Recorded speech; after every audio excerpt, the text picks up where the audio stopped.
The history of this Nazi general is quite unique.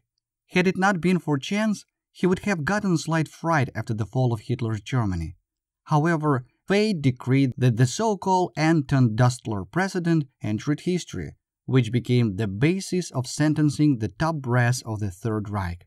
Dustler military service.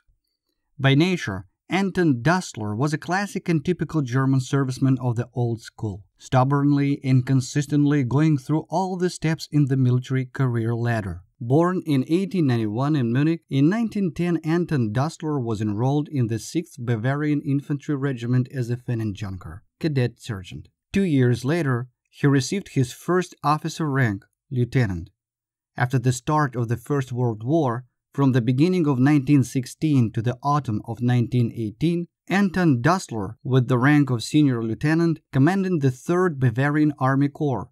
In October of the same year, he received the rank of captain. After the surrender of Germany, Anton Dustler continued to serve in the greatly reduced German armed forces, the Reichswehr.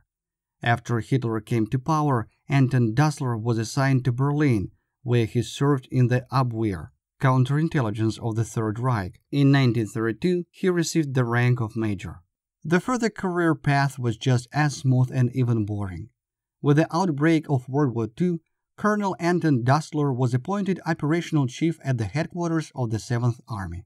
On September 1, 1941, he became chief of staff of the 15th Army Corps. On the same day, Anton Dustler received the rank of Major General. In 1943, he rose to the rank of lieutenant, and then Dustler was transferred to Italy to the post of commander of the 75th Army Corps. The front-line biography of the officer was also quite typical for that time. First, the Polish and French companies, and then the Eastern Front. Actually, after his transfer to Italy, one could have settled down. Nuremberg was definitely not a threat to such an officer. Hitler's secret order. Before proceeding to the description of that tragedy, it is necessary to mention the so-called Commando Order. The fact is that according to the Geneva Convention on the Treatment of Prisoners of War, it was assumed that prisoners had the right to decent treatment, the right to life, and if they provided the information necessary to the enemy, then even to some privileges. However, by 1942, Hitler personally issued several orders and instructions according to which the most ruthless punitive actions were ordered against saboteurs and partisans, including their families, as well as women, children, and elderly. But there was one peculiarity. These actions should be taken only if they allowed to stop the resistance. The so-called Commando Order was issued in 1942. Moreover, having a top-secret status, it was printed in only 12 copies and was intended only for the senior officers. This order concerns specifically saboteurs from the troops of the anti-Hitler coalition. So, caught saboteurs were deprived of the status of prisoners of war and were subject of execution. At the same time, Hitler himself, in the annex to the order, gave explanation in sufficient detail why to apply such harsh measures. It is interesting that the explanation took 12 pages, while the order itself only 2. In the same document, an order was given to execute even those saboteurs who possessed valuable information but gave it away without any pressure during interrogations. A strange, subversive mission. And it happened that the victims of this decree were the saboteurs of the U.S. Army. The American military command was carefully preparing an operation to send a group of special forces to Hitler's rear in Italy. In modern terms, they were going to send a squad of commandos. The goal of the saboteurs was the railway tunnel linking Genoa and La Spezia.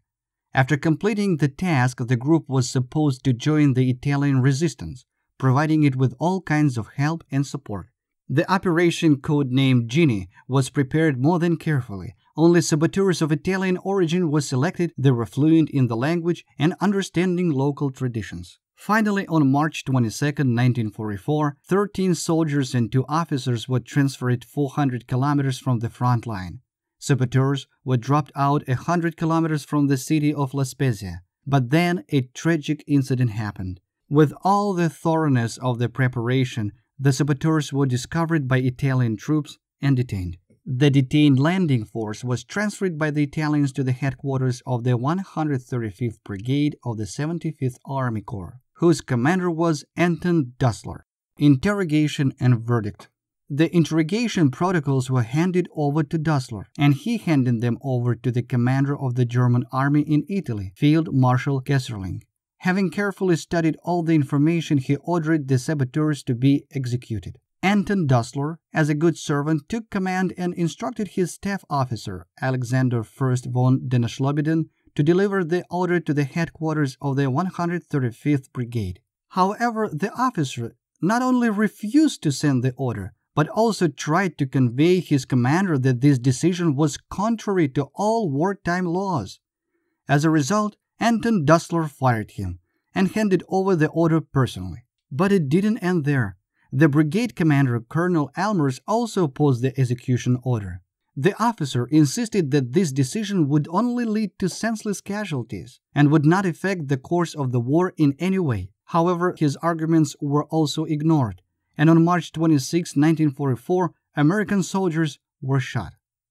Punishment. The United States did not forgive such an attitude towards its prisoners of war, and already on May 8, 1945, Anton Dussler was arrested, and almost immediately in the Italian province of Caserta, his trial began. The accusation was clear: a violation of Geneva Convention and the shooting of prisoners of war. However, Anton Dussler himself categorically insisted that as an executive officer, he was obliged to carry out Hitler's order of 1942, the very same commando order. The general also stated that he acted solely as the intermediate link between Commander Kesselring, who gave the order, and Colonel Elmers, who carried out this order.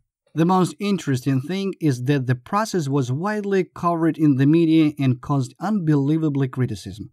Many stated that such a procedure is the justice of the winner, when not only the perpetrators but also the immediate supervisors who gave the order are held accountable. Dussler lawyers, taking advantage of the change in public opinion, immediately began to declare Dussler's complete innocence. And then the American court went on to create the so-called Dussler precedent. The court adopted the following postulates.